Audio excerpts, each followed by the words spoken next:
How's it going out there, everybody?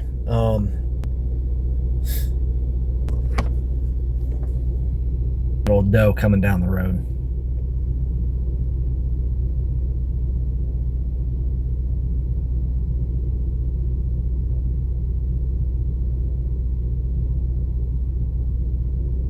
I wanted to chime in on the whole Charlie Kirk assassination.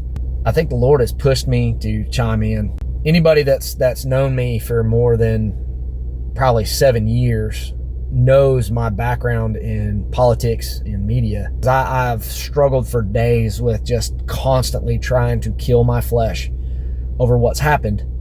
We've somehow in this country have taken party and turned it into an insult, depending on what side of that party you're on. So if you're on the left, right winger is the insult. And if you're on the right, a leftist is the insult of the day. And these two sides are having trouble reconciling because the media, legacy media for that matter, has made debate almost a sin. But I want to remind everybody the following. There are two types of people in this world. There are the lost and there are saved. That's it. There's not Democrat, there's not Republican. We have to remember the words of Jesus, where he said, "Forgive them, Father, for they know not what they do." This can be applied straight to this person that shot Charlie Kirk. We can also take comfort in the word where it tells us that we do not battle flesh and blood. Our battle is not each other. The battle is against the dark spiritual forces that compelled this man to assassinate Charlie Kirk. I can't even imagine what his wife is feeling right now. And this is terrible. It's absolutely terrible to have a father ripped away from his family simply for just trying to get people to peacefully talk about their differences in opinion. I've seen a lot of videos online of people championing what this person did in killing Charlie Kirk, and that is just the same spirit operating in these people that operated in the guy that squeezed the trigger. It's the same exact spirit. I'm also seeing other people that would probably lean more to the right side of things in this, and right as in political party. I'm not going to name any names or call anybody out, and I'm not going to put a little guy right here and do what everybody does. Think that there's no reconciliation with the other side, that the other side is just done talking. And the only way out of this is through a civil war is brother, that's foolish, man. Anybody that would want a war period here in the United States has never been to war themselves.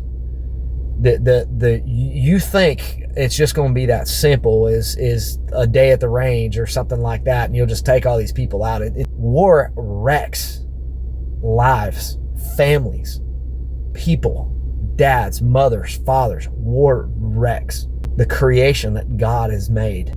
You want something like a purge here.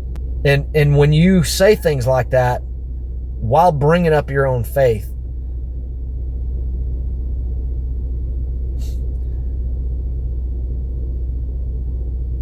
brother, I get your frustration. I do. But it's not the way. That's not the way. Violence will not solve anything. I think right now we need to remember, if there's going to be vengeance, give that to the Father. Let that be on God to carry out that vengeance. Because in this whole situation, even though it's a bad situation, God will turn this around for his good. And I think even the Babylon Beast said something that's 100 million Charlie Kirks were created overnight. And this will be worked for God's good, in his glory and in his time. Remember that. Stay the course.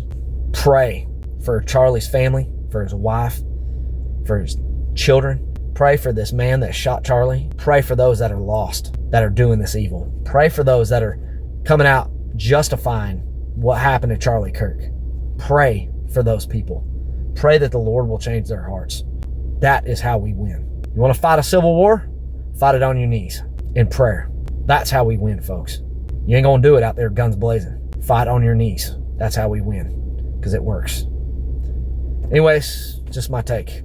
Thanks for watching. God bless everybody. Have a good weekend.